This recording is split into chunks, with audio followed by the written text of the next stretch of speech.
Vou me apresentar então, né? Meu nome é João Paulo Campos. Eu sou estudante de antropologia da USP e crítico programador de cinema. Eu escrevi na revista Rocinante, de Minas Gerais, e colaboro agora com a revista H em Revista aqui de São Paulo. Eu vivo em São Paulo agora. Eu programo, sobretudo, cineclubes, e agora comecei a programar mostra e trabalhar em festivais, fiz assistência de pesquisa, né, de curadoria dos longas em Tiradentes, mas o que eu faço mais é cineclubismo, né, escrever texto. Então, eu quero agradecer primeiro o Thiago e o Hipólito, né, que fizeram esse convite, o Thiago Neves, que a gente se conheceu ano passado por conta do Festival de Cinema no Meio do Mundo, lá em Diadema, e foi uma experiência, assim, incrível, uma galera muito massa, cheia de entusiasmo e dedicação e foco, assim, que é uma coisa que a gente está perdendo no mundo contemporâneo, né?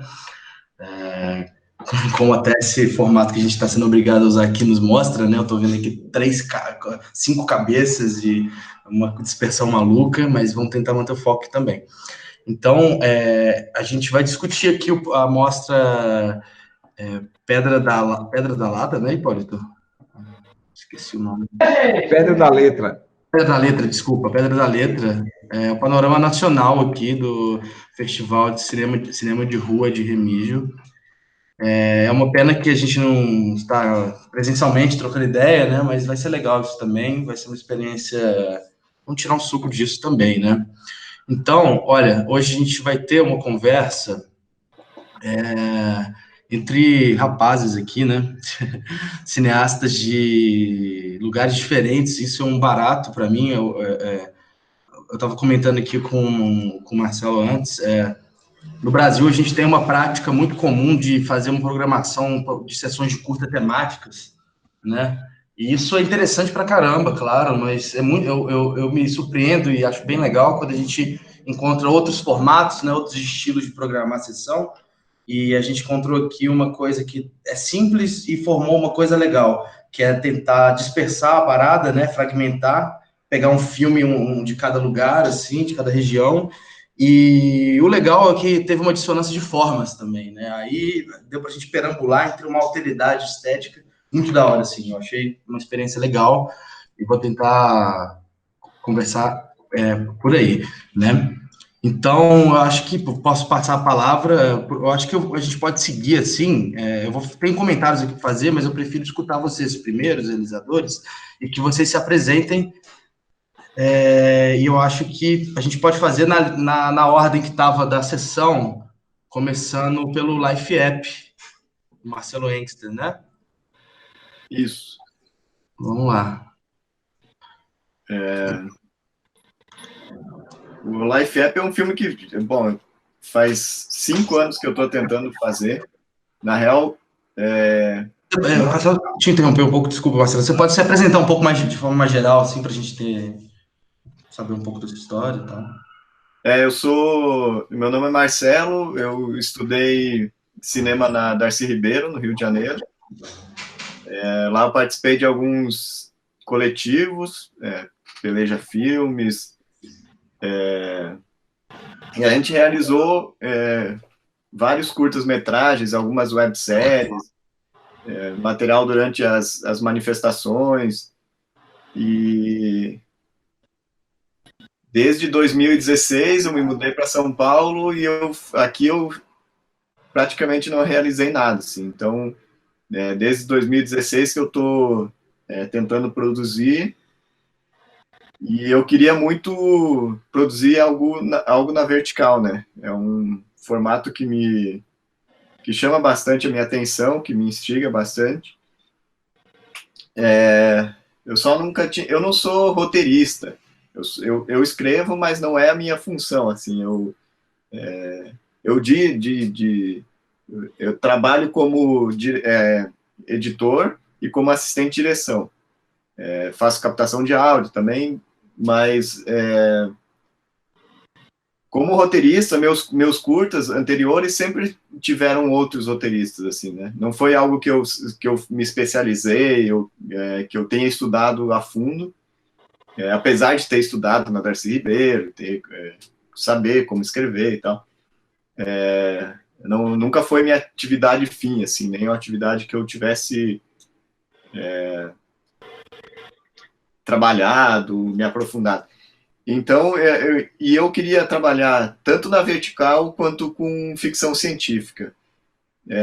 Mas aí eu também não achava alguém que gostasse das mesmas coisas e escrevesse comigo. E aí são 4 anos tentando escrever algo que se encaixasse no formato. Desde a primeira, eu comecei a escrever pensando nas imagens. A primeira coisa que eu fiz foi pensar em imagens que seriam bacanas na vertical e a partir disso tentar fazer um roteiro. E isso foi mudando muito nesses 4 anos, porque eu não tinha uma história, eu tinha imagens, né? Eu pensava muito como diretor, como montador, mas não na história. Então foi aos poucos que foi surgindo essa ideia do roteiro, de como ele se estruturar, justificando também o uso do vertical. Não que eu acho que é necessário a justificativa dentro da história do vertical, mas eu queria fazer isso como um primeiro exercício no vertical. Eu procurando essa questão da ficção científica, né? E aí eu tive a ideia quando, num determinado momento, eu descobri que onde eu morava, o terraço era aberto. E aí eu subi lá, olha só. E aí eu subi lá e vi que ali seria um lugar interessante para se fazer algo, principalmente trabalhar na vertical e uma cidade que é super vertical, que é São Paulo, né? Então a gente via ao longe, via prédios, via, né, avenidas e elevados. E aí com isso na cabeça eu fui me estruturando a história. E a partir disso o vertical e a cidade vertical e por que está no vertical. E aí, mas por que eu escolhi o vertical? Porque é uma mídia que se trabalha muito no celular, né? Então vamos trazer isso também para dentro da história. E aí consegui, veio um amigo meu que estudou comigo na Darcy Ribeiro, veio para cá, e ele disse, temos que produzir, temos que voltar a produzir que nem a gente produzia lá no Rio de Janeiro. Eu disse, bora, então eu tenho um roteiro aqui, ele leu o roteiro, adorou, e ele disse, não, eu vou produzir isso aqui, que foi o Samuca Bovo, e ele começou a ir atrás do que a gente precisava, e aí eu chamei a Joyce, fotógrafa, que eu curti o trabalho dela já conhecia ela, e ela topou realizar no vertical, que também já é difícil, assim, tem muitos fotógrafos que eu conversei depois que acham isso um absurdo, realizar cinema na vertical. E aí fomos juntando a equipe, fomos buscando atores e tal. E aí, uns dias antes de filmar, a gente foi subir no terraço para apresentar o set para a equipe e o terraço estava fechado. Que, aliás, é proibido aqui em São Paulo, porque o terraço é um lugar de escape caso tenha incêndios, né? Lugar de escape não, mas de segurança do incêndio em algum prédio. Mas estava lá e aí a gente foi conversar com a síndica e ela disse que não poderia ser feito. E aí o diretor de arte que já estava na equipe disse, não, cara, eu conheço um terraço que é incrível no meio de São Paulo. Tu enxerga São Paulo inteira, é um terraço redondo, e a gente pode dar uma olhada lá. Aí fomos, olhamos e conseguimos uma parceria com... A gente pagou um pouquinho lá pro prédio, mas bem, era tipo o uso do terraço. E a partir dali, desse terraço, eu também fiz uma nova versão do roteiro, porque o terraço era muito diferente do que se tinha no outro prédio, e aí partimos para a produção. Foi meio isso. Massa. Ih, tá dando um... É meu, será?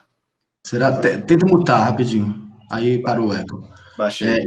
Então, eu vou passar e passando. Meu comentário vai justamente com essa coisa do vertical. Vou tentar pensar umas coisas com vocês depois.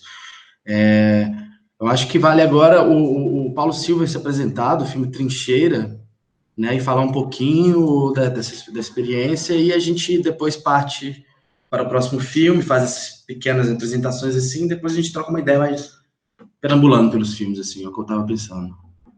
Mas assim, fica à vontade também para interromper e fazer outras coisas também. Vocês estão me ouvindo? Sim, tá de boa.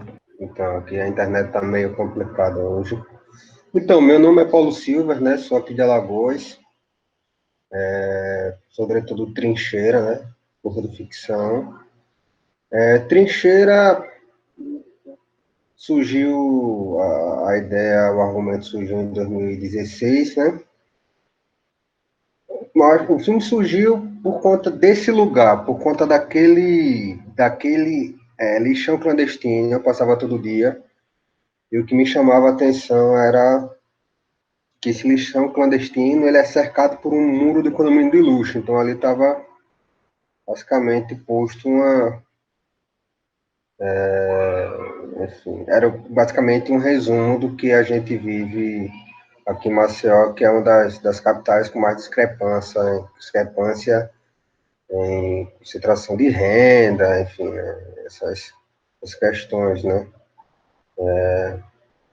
Entre divisão entre parte alta, parte baixa da cidade, parte baixa é a praia, a parte alta que a gente diz é a periferia, tem essas separações. E aí a gente começou a escrever o roteiro, 2016 a gente ganhou um edital aqui do governo do estado, atrasou um pouco o dinheiro para sair, o dinheiro acabou saindo, não, foi 2017 o edital, o dinheiro acabou saindo no final de 2017, e aí a gente produziu o filme, passou meio ano na pré-produção, né? E filmou ele em outubro de 2018. E em novembro de 2019, passamos praticamente um ano montando, claro, não sempre, né? Indo e voltando, né, intercalando com outros projetos. A gente passou um ano fazendo a montagem após dele, e ele estreou no Curta Cinema em novembro de 2019. Então, Trincheira surge desse terreno, né? Trincheira é meu sexto curta-metragem, né? Para mim, particularmente, foi um desafio, que é um filme distante daquilo que eu vinha produzindo, né? Não só em linguagem, também em modo de produção. Eu vinha produzindo filmes mais, digamos, otimista, trabalhando questão do híbrido, da autoficção, dentro da minha própria casa. E aí eu saio para fazer um filme que só tem externa, com a equipe de 15 pessoas no set e outras tantas trabalhando, enfim, né, na pós e tal, dividir essas responsabilidades. E foi um processo muito legal, um processo de reencontro muito legal com o set de filmagem, né, de dividir as experiências com... Eu sempre trabalhei em set, né, eu também sou atriz de fotografia, já fechei em direção, monto. Sempre trabalhei em set, mas trabalhar em set como diretor, acho que foi essa set com 15 pessoas, de experiência, foi uma experiência muito legal, né? E aí, enfim, falando um pouco sobre o filme, a gente, um modo de a gente abordar esse espaço que a gente encontra na cidade de Maceió foi a partir do olhar da criança, né? Do lúdico de uma criança, né? Porque, assim, naquele espaço eu sempre via crianças, né? Circulando, enfim, mexendo no lixo com seus pais. E aí, a gente teve a ideia, eu e o Rafael, o argumento é meu, o roteiro, no final das contas, eu e o Rafael Barbosa, o cineasta daqui, a gente construiu junto. Né? A ideia era fazer com que essa criança construísse, né, sua casa, seus brinquedos, a partir desse material reciclável e ela transformasse esse espaço um espaço mútuo, num espaço de criatividade e de esperança, né? Enfim, basicamente é isso. A gente pode ir conversando, né? Eu acho que falei demais. Não, foi conciso, bacana. Depois eu vou fazer um comentário maior do Trincheira. Agora, várias coisas que você falou aqui, eu fui anotando aqui, porque me interessou bastante também. Vou tentar trazer depois na conversa, mais geral. Bom, agora vamos escutar o Fernando. O Fernando tá aí? Ixi, o Fernando não tá aqui, né? Ele saiu, deve ter caído a internet. Beleza. Então vamos passar, né? Rodrigo Sena, agora eu acho que poderia dar uma palavra sobre a tradicional família brasileira Catu. Tem que dar uma desmutada. Tá mutado, Rodrigo.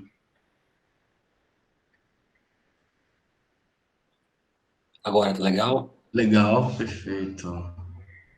Meu nome é Rodrigo Sena, eu sou fotógrafo e nesse desdobramento do audiovisual a gente acaba participando de muitas equipes, fora a da fotografia, porque há uma demanda no audiovisual de colaboração muito grande.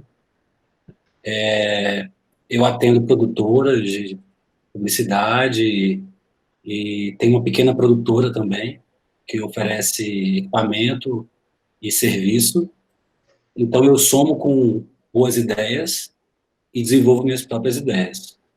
No caso do Catu, o filme começa há 10 anos atrás, quando eu era fotógrafo de um jornal impresso da cidade, e faço uma fotografia estilo, para sair naquela matéria clichê do dia do índio, né? Eu trabalhei 10 anos nesse jornal e só fui uma vez nessa comunidade. E é aí que a matéria saiu e eles não aproveitaram o ensaio extra que eu fiz. Saiu a matéria no jornal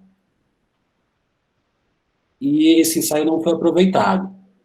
Durante 10 anos eu guardei esse ensaio para voltar nessa comunidade e procurar essas crianças através das fotografias. Então, há esse reencontro, esse desdobramento daquelas crianças que há 10 anos atrás tinham 10 a 12 anos e tinham uma coisa de identidade muito forte. Eles têm um colégio indígena lá. E uma coisa... E assim, no Brasil, quando você vai falar... Você é da onde? Eu sou carioca. Eu sou gaúcho. Quem nasce no Rio Grande do Norte é potiguar. É uma palavra indígena, né? Quer dizer comedor de camarão. E por morar lá em Natal, eu sempre senti essa distância entre a palavra e a identidade. É uma cidade que é colonizada muito por americano. Natal, por exemplo. Então, ficou pouca coisa cultural lá, diferentemente da Paraíba, diferentemente de Pernambuco. A estrutura lá é muito cultura de massa. Então, ao fazer esse filme, há essa vontade de querer saber quem são os potiguaras de verdade, eles existem, eles não existem, quem são. Então, vem da fotografia essa história, de 10 anos ter feito o estilo, depois de 10 anos volta lá para buscar essa história. Ah, interessante. Bom saber esse background do jornalismo. Faz completo sentido até com as escolhas de mise-en-scène ali. Bem interessante essa história da foto também. O Fernando, pelo jeito, teve algum problema. Hipólito disse que Flora ia se juntar a nós. Flora tá aqui? Tá, né? Bom, mas não apareceu. Gente, eu vou tentar suscitar aqui algumas questões, fiquem à vontade aí para mim. Ah, tá aí, Flora, beleza. Quer falar um pouco, Flora? O microfone não está funcionando, que pena. Tá, então beleza, vai como ouvinte. Então tá, eu vou compartilhar com vocês aqui algumas coisas que os filmes foram me suscitando, assim, eu fui anotando e depois revisitei, e aí fiquem à vontade para me interromper a hora que vocês quiserem, porque eu não ligo tanto para a formalidade, assim, de falar, depois você fala e tal. Então, olha, eu vou começar pelo filme do Marcelo, assim, que é curioso, até as histórias que ele me contou um pouco, né, de que veio do Rio e tal, e em São Paulo tinha essa questão de uma certa imobilização, né, é uma cidade que mobiliza a gente de todas as formas, impressionante, e é muito bom que esse filme foi feito, né, que deu uma forma tão interessante, assim, para um contexto até de quando a gente está muito imobilizado, a gente precisa se expressar, né? Eu acho. E que bom que esse filme foi feito, porque é uma boa saída para essas questões. Uma coisa que eu anotei aqui é que o filme está toda hora lidando com um excesso de relações mediadas, né? A gente está vivendo um momento, agora principalmente, de intensificação brutal da mediação de nossas interações cotidianas por dispositivos técnicos, né? E aí o filme faz uma escolha de mise-en-scène que de certa maneira, tentar uma emulação de certos traços dessas formas de navegação, dessa forma de navegação do celular, né? A gente passa muito tempo com ele mesmo, e procura ali, pelo que eu saquei, tenta ali uma mediação, uma manipulação desse dispositivo crítica, que está ali, sobretudo no momento que a coisa fica mais distópica, repetitiva, fica uma insistência em... parece que dá um bug, assim, a parada fica muito caótica, começa até a se repetir, caos. E aí, para mim, até tentar uma tentativa nesse filme de escovar, assim, não escovar, mas de tentar arrancar um contrapelo distópico de uma coisa que parece uma grande beleza, né, que é a tecnologia facilitando a nossa vida, né, mas criando toda uma série de dificuldades aí, psíquicas, e que levam a gente justamente a se mobilizar, tomar um Rivotril, cair, né, e ficar nisso. Eu achei muito interessante o Marcelo comentar da vontade de trabalhar com a mídia vertical e a relação com a cidade. Não tinha notado isso, é engraçado, eu devia ter notado, porque eu estudo cinema da Adley Queiroz no doutorado, estudei no mestrado, e eu estudo questões de formas de imaginar a cidade, de decupar a cidade, de reinventar a cidade, digamos, pela imaginação e pela conversão em mise-en-scène de certas visagens da cidade. E aí eu não percebi, agora eu percebi com vocês falando que todos os filmes partiram de um lugar da cidade, né?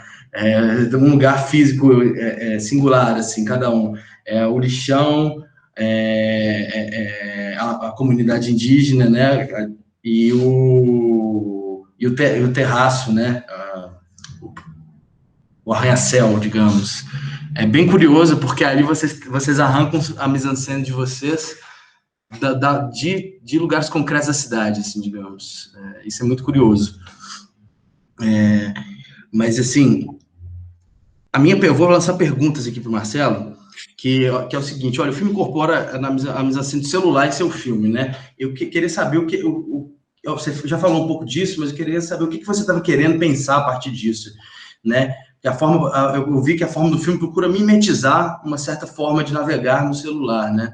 Lembrar que mimetizar não é simplesmente imitar, né? A gente produz transformação na medida que a gente imita também, né? É um caminho. Você acha um caminho interessante para uma crítica dessa mídia? Porque dá para perceber ali que há nem que seja uma tentativa, não vou falar se deu certo ou não, porque para mim deu. Uma manipulação via montagem, via reciclagem dessa mídia, uma manipulação crítica. Você acha que você estava tentando fazer isso? E se você quiser falar um pouco sobre essa questão crítica, fica à vontade, né? Eu fiquei me perguntando se o filme não tentava usar as ferramentas, né?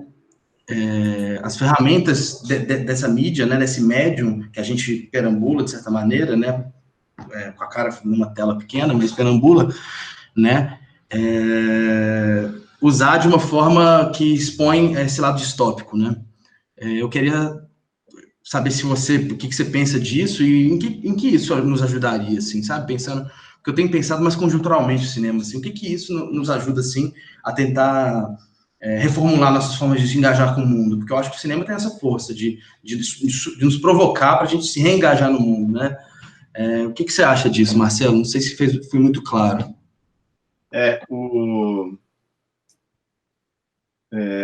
A gente vivia em um momento bem diferente da agora, né? É muito estranho, sei lá, muito...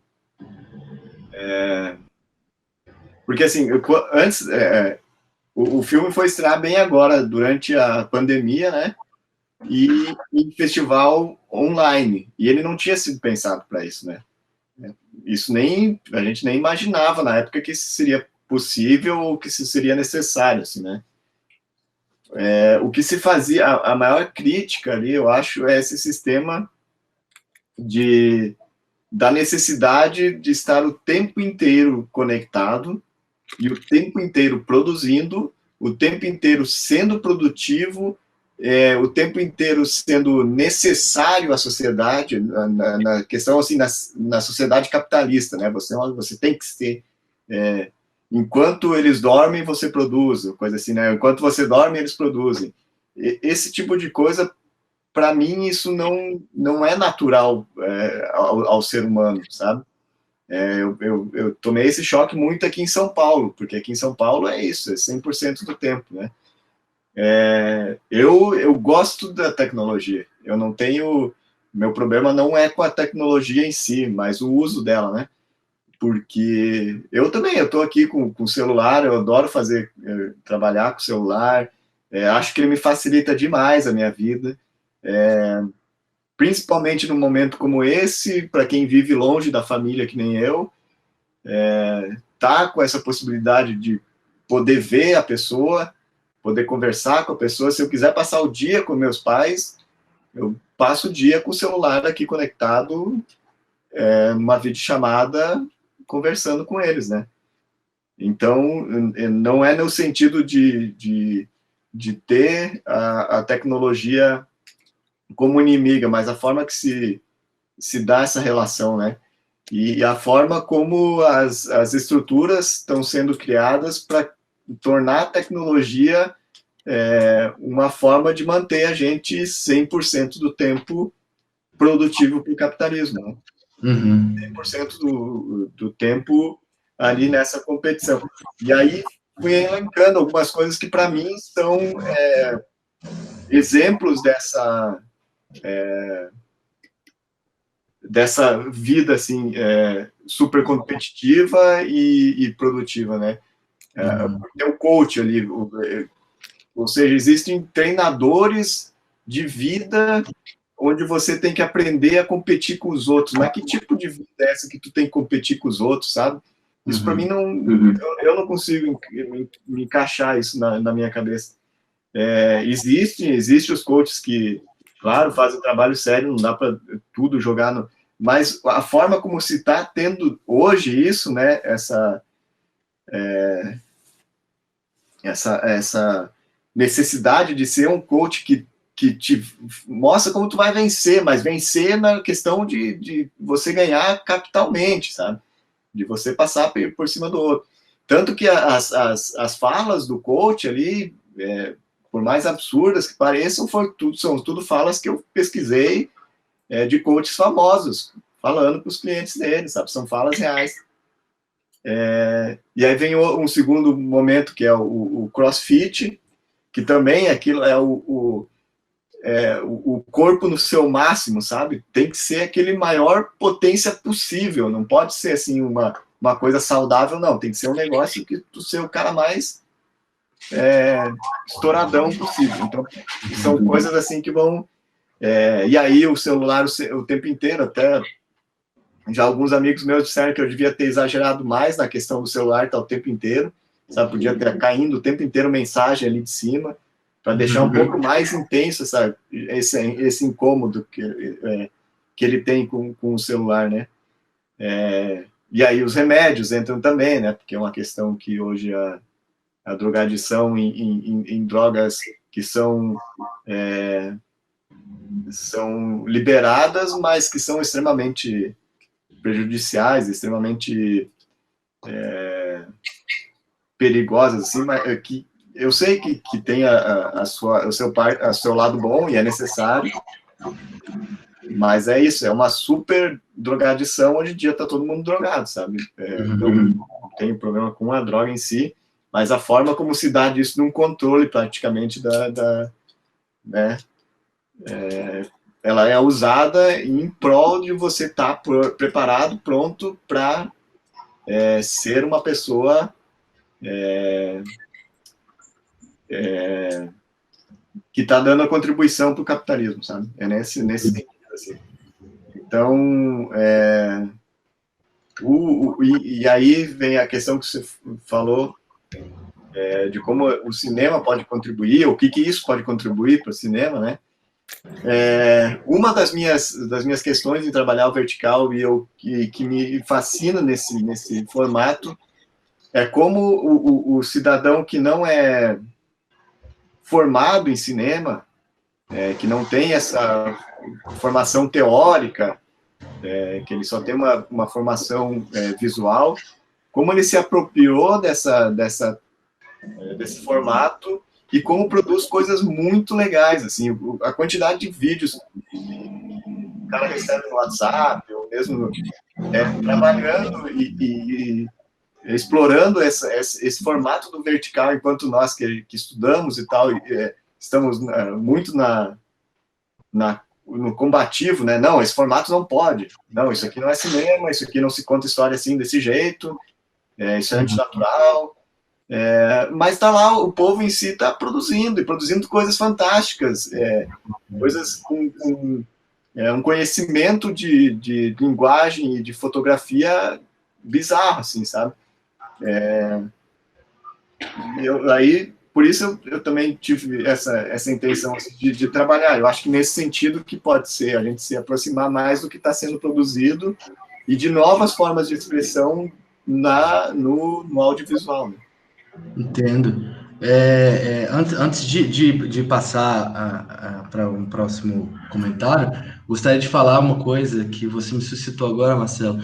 Quando o Rogério Sganzella ele fala que o cinema brasileiro ele só pode ser popular, ele não estava falando só que a gente tinha que se aproximar das temáticas e dos mitos populares. Não é só isso. É também se aproximar das mídias populares. Por isso que no Bandido Vermelho você tem uma cacofonia de mídias, que você tem uma apropriação da estética radiofônica, da televisão. Por isso que um professor que eu gosto muito aqui da USP, que é o Matheus Araújo, ele fala que o filme mais popular do Brasil é o Bandido da Luz Vermelha. É aquele que conseguiu fazer catalisar de forma mais interessante, assim, uma cidade que estavam surgindo várias mídias em disputa, sabe? É muito interessante. Eu acho que o teu filme é uma coisa que vai ser um lucro para levar, assim, para os trabalhos futuros. É isso, que você tentou trabalhar ali uma mídia que é super popular, que é a mais popular no mundo hoje, e você tentou fazer um estudo dramático dessa mídia. Isso é interessante para mim, né? Para mim isso já é uma coisa bem interessante para se pensar e para se ter como valor, assim, sabe, do filme. Eu gostaria de falar algumas coisas aqui sobre Trincheira. Se não me engano, Paulo, você estava em Tiradentes? Tava. Eu lembro de ti lá.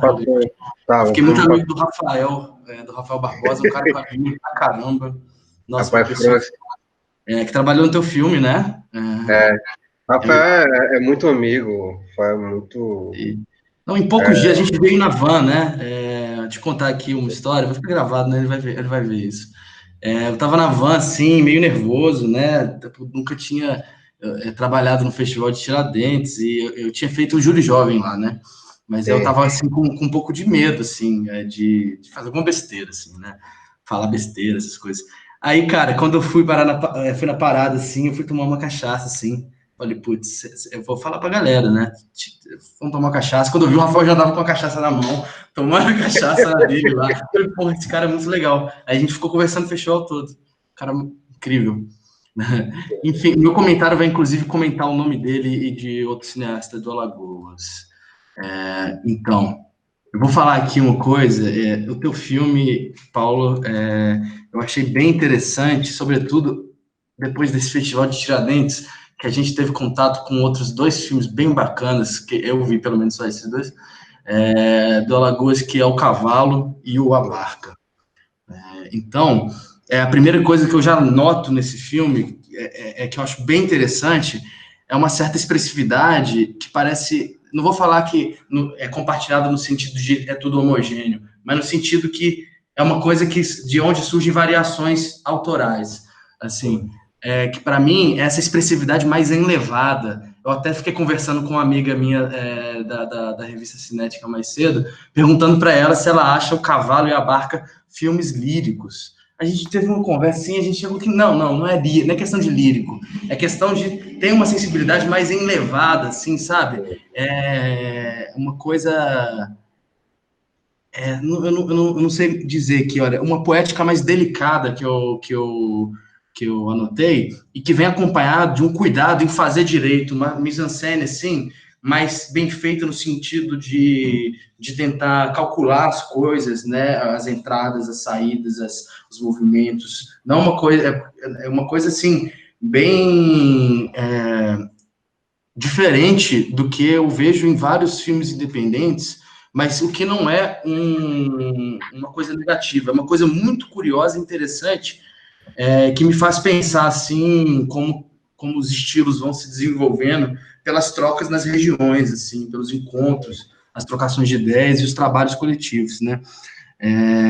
Eu percebo, assim, um cinema mais comportado em sua fatura, mais preocupado em fazer as coisas direito, profissionalmente, tal qual cineastas do Alagoas que eu conheci, como Rafael Barbosa, né, o Werner Salles, Newton Rezende, né? Eu fico pensando se essa parada do bem feito tem a ver com uma certa catástrofe das políticas culturais do Estado, que está escancarada, vou comentar essa cena no teu filme, num lampejo do teu filme ali, que me fez chorar, me fez ficar louco, assim, no momento, que eu vou comentar mais para frente, né?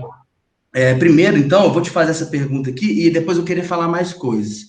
Mas você acha que essa parada, assim, desse cinema, assim, feito mais profissionalmente, não no sentido industrioso, no negativo, assim, mas a coisa é difícil, né? Porque a gente aprende a ficar conotando negativamente a questão do cinema industrial, quando na verdade a gente gosta pra caramba dele. Mas você entendeu o que eu tô falando? Dessa coisa, assim, é tudo bem cuidado, assim, sabe? E isso tá no seu filme. Você acha que esse esforço tem a ver com uma coisa que você anunciou no teu filme, dessa catástrofe, desse descaso das políticas culturais? E o que mudou nesses últimos anos? Porque alguma coisa mudou, né? Eu sinto que alguma coisa mudou. Eu sinto até pelo fato de termos, talvez pela primeira vez do Festival de Tiradentes, vários filmes de Alagoas lá na programação, né? Então, bem legal, assim, e é muito legal ser o Trincheira e a gente ser notado, porque, assim, eu já circulei festival, Rafa também, Werner também, mas sempre um filme alagoano, né, de um cinema distante, num festival aqui, no outro lado. Eu acho que Tiradentes foi um marco para a gente, porque a gente literalmente foi numa caravana, foram, acho que, 30, 40 pessoas daqui, né, e a gente se apresentou, de fato, num festival como uma cena, né. Eu acho que essa questão do cuidado, né, tem muito a ver com o nosso princípio, que, apesar de a gente ter editais, quando a gente começou a, de fato, criar uma cena legal, construir, que tem 8 anos, acho que 2011, 2012, inclusive a época que eu comecei a trabalhar com cinema, 2011, 2012, a gente começou a ter alguns editais, mas, por exemplo, o primeiro edital aqui foram 5 filmes contemplados e cada um com 15 mil reais. E desde essa época, existia muita gente querendo fazer cinema, e 5 filmes é muito pouco. 5 filmes no edital é muito pouco, né? Enfim, e a gente tem uma mostra aqui chamada Mostra Sururu. Então, teve alguns editais aqui, né? E sempre nesse esquema de 5 ou 6 filmes contemplados, 30 a 50 mil reais aumentou, mas na Mostra Sururu nós temos 20 filmes selecionados. Como é que explica isso? Então, digamos que 70, 80% normalmente da nossa produção é produção independente. E isso levou a gente a trabalhar muito na diversidade, claro, enfim, todo mundo, enfim, o cinema independente, a gente sabe muito bem como é que a gente produz isso na vontade, né? E cada vez mais tentando estudar, compreender linguagem de cinema e também se aperfeiçoar tecnicamente. E aí, o que aconteceu nos últimos anos? Com essa política de regionalização da Ancine, tivemos 2 editais grandes aqui, né? Tivemos um primeiro edital, que foi onde rolou o cavalo, que foi um longa, 2 telefilmes e 5 curtas, né? E aí, depois saiu, que é o Trincheira, que aí foram 17 curtas, 2 longas e 2 médias telefilmes, né? E aí, a Barca faz parte desse edital, né? O Trincheira é desse edital, né? E cada filme de 59 mil, e agora um edital que acabou de ser pago, os curtas, é o edital do município, que aí são 12 curtas, 3 longas, enfim, é um edital muito maior, né? E, enfim, eu acho que esse dinheiro começou a entrar bastante, numa época que a gente talvez não tivesse preparado, mas que tivesse... a gente já vinha exercitando bastante, né? Testando bastante algumas linguagens, enfim, apurando nossa, enfim, de alguma forma, a estética, e aí, enfim, principalmente, né, a parte organizacional, que quando a gente produz sem dinheiro, a gente tem que ter uma organização muito grande. E aí, quando entrou essa verba, a gente conseguiu produzir filmes como A Barca, como O Cavalo, como o Trincheira, né? Uma coisa que eu gosto muito no Trincheira, de fato, a gente, de fato, tem um apuro técnico, estético, no filme muito legal, acho a direção de arte uma coisa incrível, acho o som, enfim, eu sou muito feliz com isso, né? Mas, ao mesmo tempo, como nem tudo enfim, existem algumas coisas contraditórias, o Trincheira é meu primeiro filme de edital, e meus outros filmes depõem contra esse apuro, talvez estético meu, né? Que são filmes mais caseiros, são filmes que eu talvez não tinha gravador de som, são filmes mais, enfim, filme de apartamento, filme mais de guerrilha, enfim, né? Que jogam. Então, o Trincheira foi um filme meio diferente nessa questão do apuro estético, né?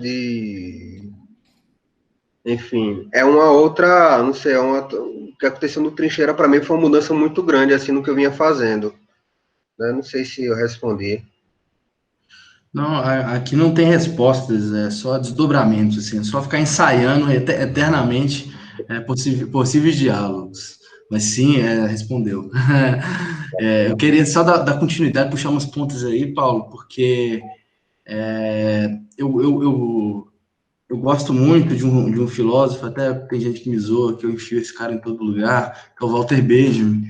E tem uma imagem dele, uma imagem que ele constrói muito bacana, que se não me engano está no Rua de Mão Única, que me lembrou o seu filme, que é da criança brincando no canteiro de obras, né? Ele fala dessa criança para pensar uma questão da experiência, da mimesis e da história, né? Acaba virando uma alegoria da história também.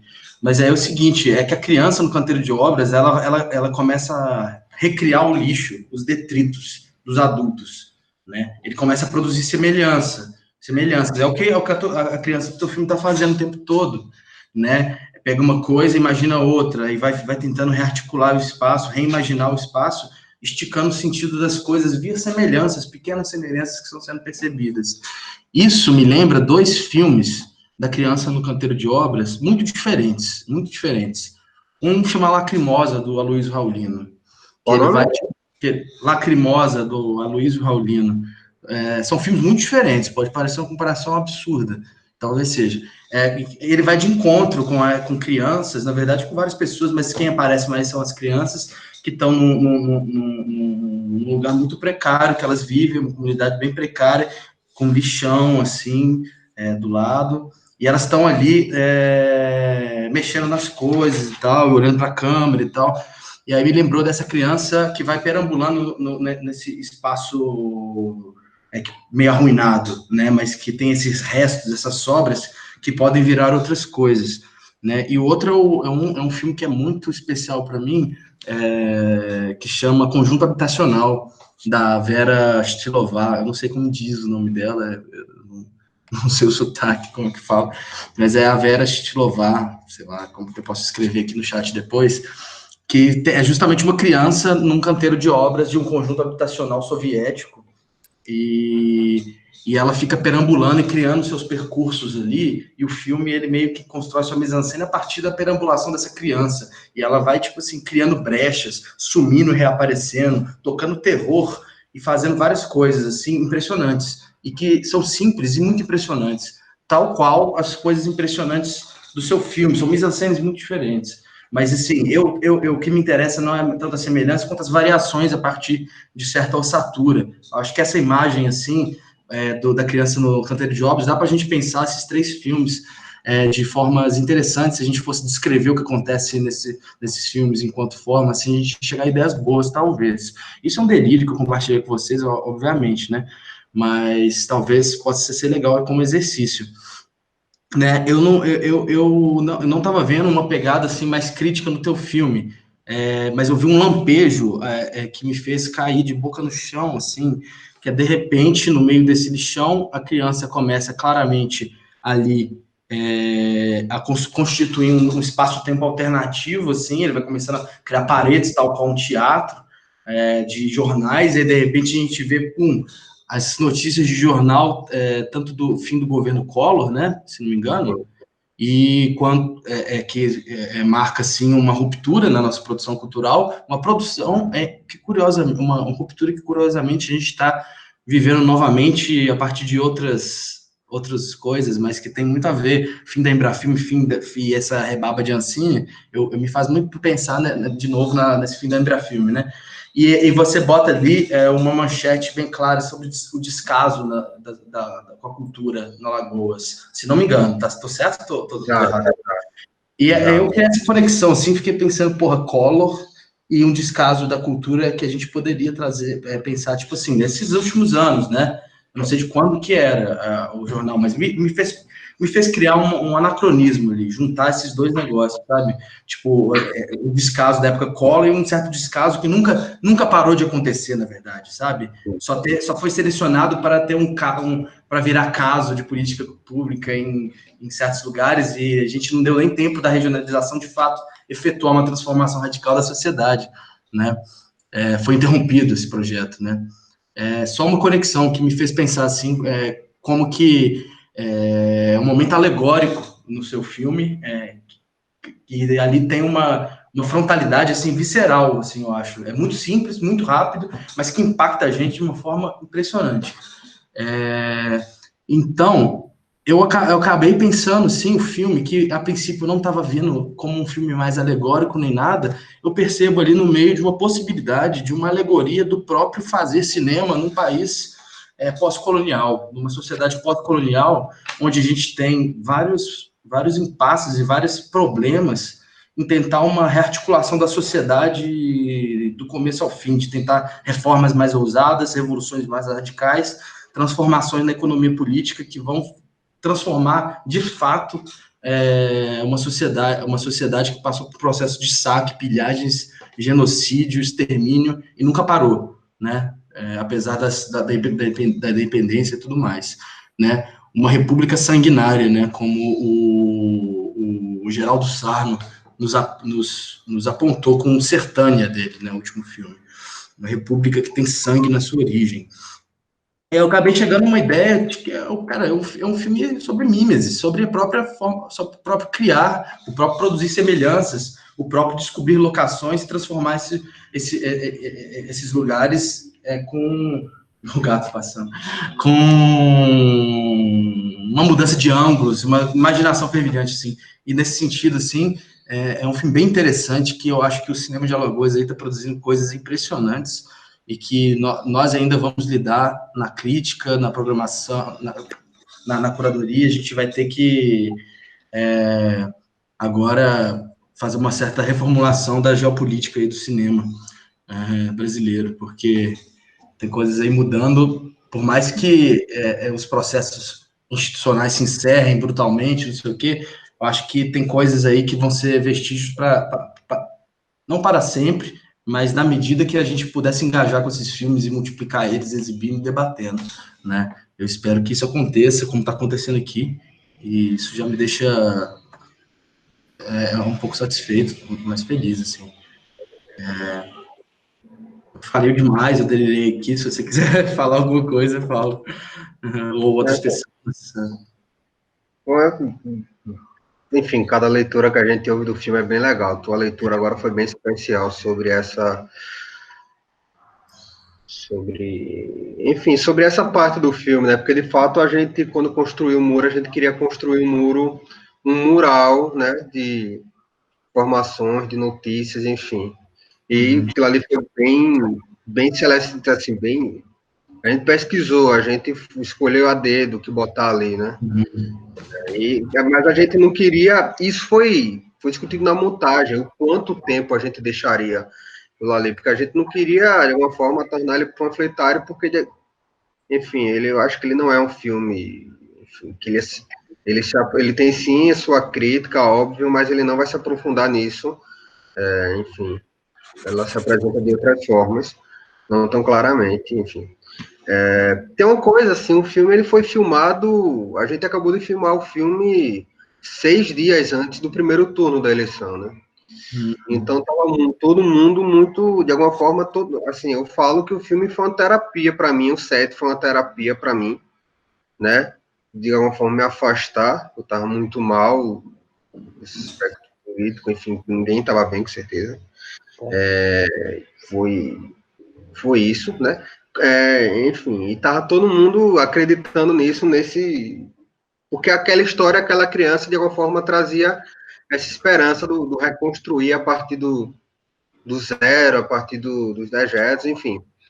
Tem uma questão, assim, doido, porque, assim, Rafael falou muito disso, assim, a gente questionou. O edital que a gente ganhou foi do Estado, e aquela notícia, de alguma forma, está criticando, assim, o Estado, né? Mas eu acho que é uma coisa, assim, aquele jornal é de antes, é uma coisa que a gente talvez não possa esquecer.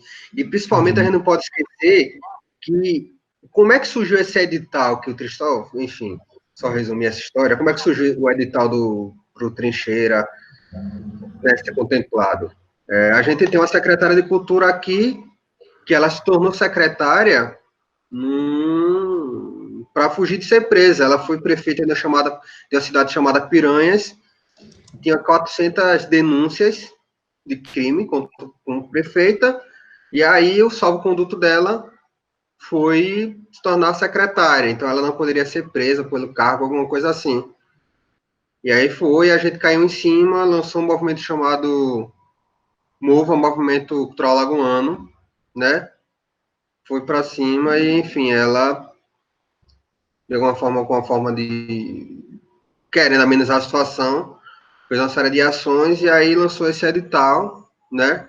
Mas, de alguma forma, a gente achava importante lembrar, de alguma forma, nesse filme, essa situação, né? Acontece que hoje aqui a gente tem esses filmes circulando em um edital e tem um edital aprovado, né, que já é edital que os filmes já foram pagos, filmes já estão sendo filmados, então a gente vive um momento muito diferente de outros estados, né? Então a gente está no meio de produções, o negócio está fervendo aqui, parou, claro, por causa da pandemia, né? É um momento diferente, né? Enfim, vai mudar, mas daqui a pouco, enfim, isso vai acabar, o que a gente vai fazer. Mas É isso, assim, basicamente. É muito importante esse resumo que você deu dessa história, Paulo. A gente tem que lembrar que as políticas públicas vêm de porrada, né? Vêm de luta. A gente esquece isso no momento que a gente tenta apaziguar e fazer com mais conciliações e procurar uma coisa mais harmônica. A gente esquece que a gente tem que virar jararaca, às vezes, também, e brigar de uma forma mais frontal pelas políticas públicas, porque ninguém vai fazer nenhum favor para ninguém, né? Só poucos vão fazer, né? É muito massa isso. Eu tô observando uma certa paralisia nas entidades da cultura, sobretudo no cinema, próximo, e é triste um pouco ver essa falta de energia para ir para cima. Tá que a pandemia fudeu tudo, né? Desculpa a palavra, mas ferrou tudo. E é difícil ir para cima quando tá todo mundo isolado nos seus quartos, né? Nas suas casas. É uma loucura. Mas, mesmo antes disso, estava uma trocação de carta de repúdio, que eu não entendo. A gente já falou que repudia, já está repudiado. Para que fazer tanta carta, né? Mas, enfim, eu queria fazer uma digressão que não vem ao caso. Mas muito obrigado por essas ideias, Paulo. Eu acho que a gente pode, então, passar agora para... Já que o Fernando não está aqui, que seria o próximo, né, na lista da programação, vamos conversar agora um pouco com o Rodrigo. E, gente, olha, fique à vontade de produzir aí cortes e entrar no meio das falas. Fique à vontade, viu?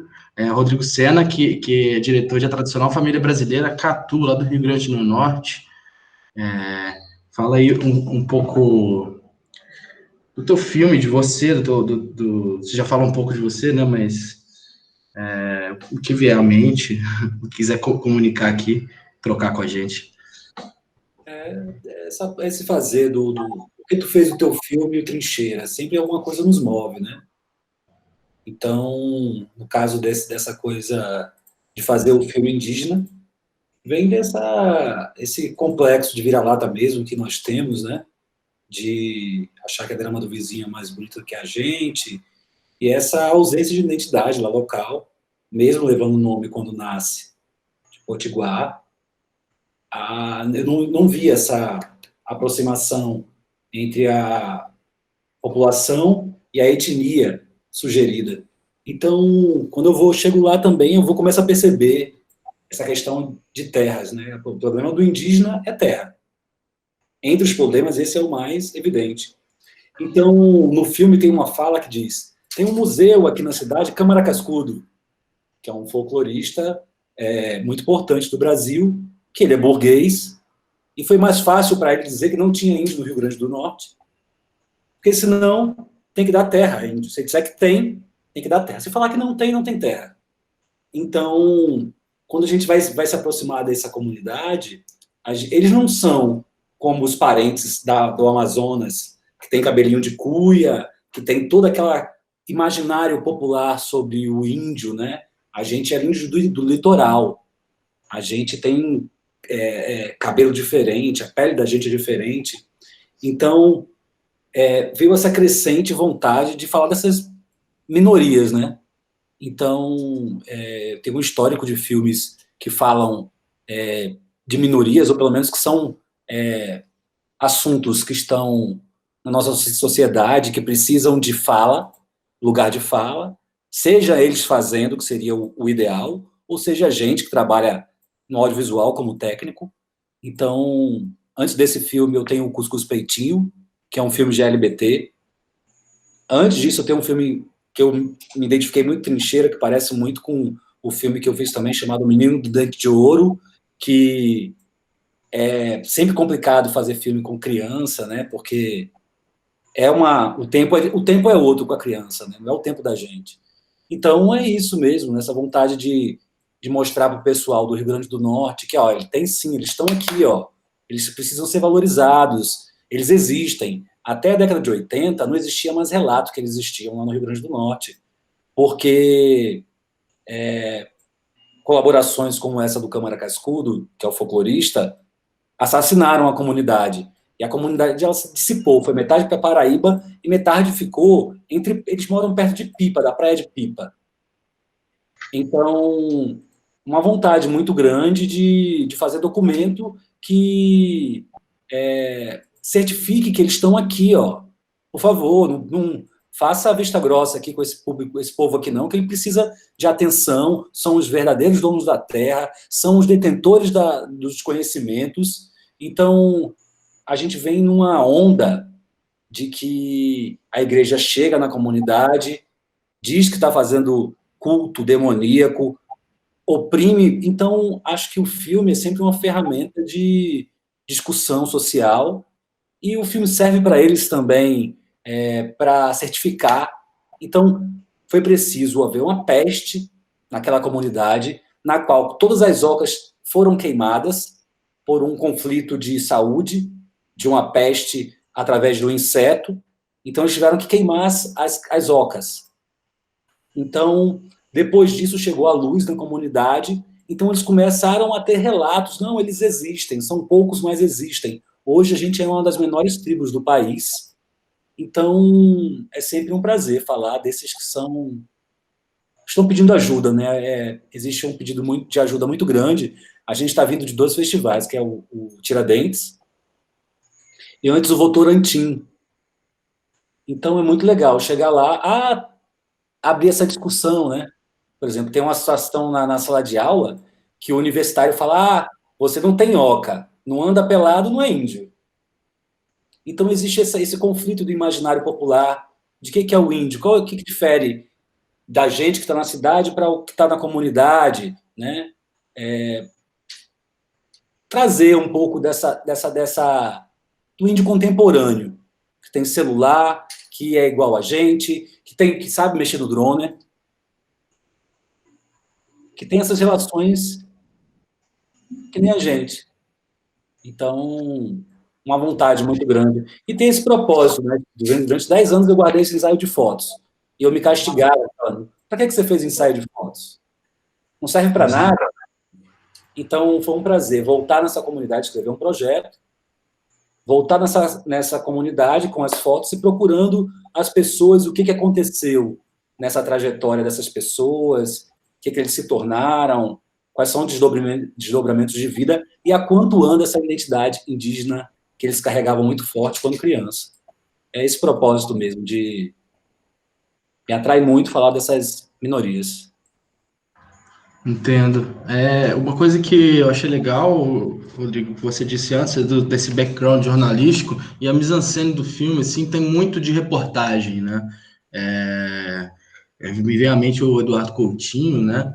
Mas uma coisa que eu achei interessante, bem interessante, é justamente o seguinte, tem um lance pedagógico no teu filme, e talvez a escolha de uma estética mais comunicável como algo mais próximo da reportagem, foi uma boa saída, que é o seguinte, tem lições ali que a gente pode tirar, por exemplo, que nos arma como cidadão contra um discurso que você mencionou aí, comum, e que está sendo politizado, inclusive por lideranças políticas, inclusive pelo presidente da República, da aculturação ou do genocídio. Ou a cultura, a identidade se perdeu na aculturação, no contato com os brancos, ou então teve um massacre. Isso é comum em vários lugares, mas aqui no Brasil eu sei que tem outros estados, casos parecidos de historiografias oficiais anunciarem a extinção de um povo.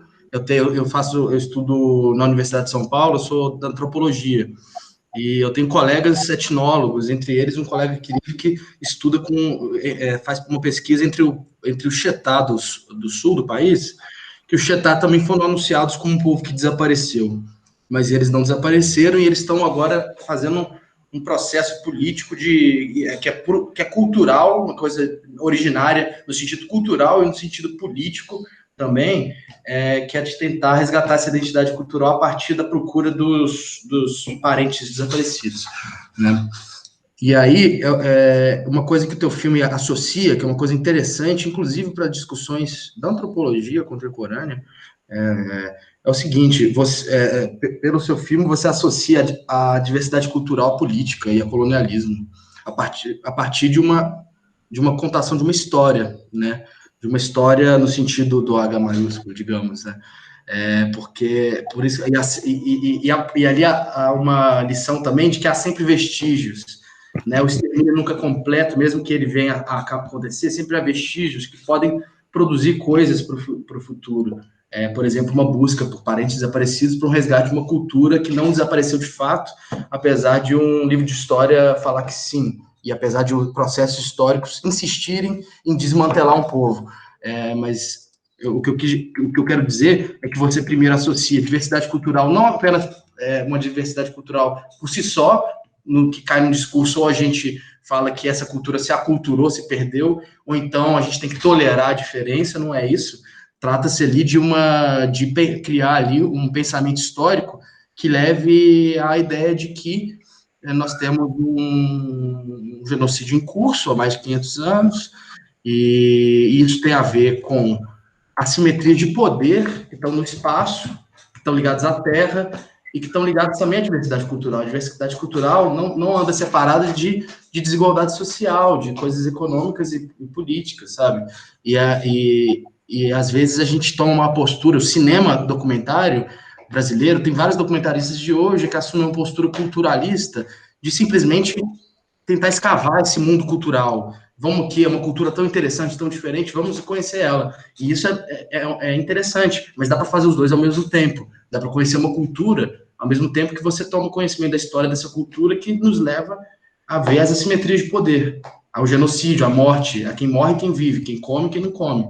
E isso está ali, para mim, eu vejo que subjaz ao filme, ao esforço, talvez por você ter uma experiência jornalística e ter um interesse muito pelas histórias de vida, né, pelo que você contou, você se jogou mais no material empírico, na vida das pessoas, e o filme nos mostrou isso, sabe? Porque eu vejo muito em vários documentaristas uma pegada tão... eu sou o autor, eu quero aqui ser o bandeirante que vai conhecer essa cultura, não sei o quê. Falei bandeirante para zoar mesmo. E acaba que eu fico no meu interesse enciclopédico de conhecer uma cultura aqui, eu esqueço de ouvir as pessoas, de ouvir que a diversidade cultural também tem a ver com fome, não sei o quê, blá, blá, blá. Não sei se eu fui claro, eu fiquei falando talvez muita besteira aqui, mas eu acho que tem uma pegada pedagógica que no bom sentido, não do pedagógico assim, um filme que não, sei lá, que é muito simples, muito entregado, não é. É uma pedagogia pelo movimento de pensamento que você propõe para a gente, né? Coloca uma cultura numa chave de embate, de conflito entre culturas, e também coabitação. Uma coabitação, por exemplo, que permite um saber mexer com drone, andar de carro, e ele continua sendo indígena, ele continua estudando a sua cultura e também estudando a nossa cultura. E as coisas estão andando juntas, tem uma certa vizinhança que não é harmônica também, mas tem harmonia também. Tem momentos de harmonia, mas tem momentos de distopia também, de conflito. Eu acho que isso, o seu filme nos dá a pensar. Não que todo mundo vai pensar isso, né, vendo o filme, mas eu ia pensar isso. Gravação, rolou uma polêmica no filme. O filme começa com a cabecinha, que essa cabecinha do filme seria a apresentação, né? Mostra uma fotografia, drone descendo com a fotografia, e a gente não tinha mais diária no filme, e a equipe falou, poxa, vai fazer mesmo esse conflito, o cara drone, e o cara tá com o maracá, tocando, a equipe, né? A gente faz cinema de forma muito aberta, né? A equipe, claro que a gente não é sabedor de tudo, e a gente vai trocando com os amigos, às vezes com alguém mais experiente na equipe, e a gente faz consultas mesmo. Tem que ser uma cena assim, de apresentar esses jovens que vão ser buscados através do drone. Isso gerou uma polêmica tão grande entre a equipe desse purismo, entre botar primeira cena do filme, um cara de cocar no meio de uma mata, descendo um drone, entregando uma foto para ele.